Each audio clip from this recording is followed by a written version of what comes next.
Welcome back to my channel Devi Ramesh. ఈరోజు అయితే నేను పనసపిక్కల కూర వండుతున్నానండి. చాలా టేస్టీగా ఉంటుంది. మీరు కూడా ట్రై చేయండి. దాన్ని నేను ఎలా అయితే చేశానో అదేవిధంగా మీరు ట్రై చేయండి. ఇది చాలా బలము. దీని నుంచి మంచి ప్రోటీన్ అనేది ఉంటుంది పిల్లలకి.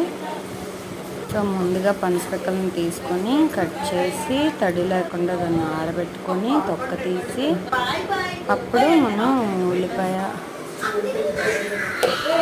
కొన్ని ఆనియన్స్, పచ్చిమిర్చి, మామూలుగా పోపు దినుసులు అన్నీ వేసి తాలింపు వేసి పనసపిక్కలు అనేటివి వేసేసి ఉడికాక కాసేపు మగ్గించుకున్నాక లాస్ట్లో బెల్లం అనేది వేసుకోవాలండి. బెల్లం వేసుకొని బాగా దగ్గరికి ఇంకించుకుంటే అక్కడ చూపించే విధంగా చూడండి కూర ఎంత టేస్టీగా ఉంటుందో. రైస్లో నంచుకుని తింటే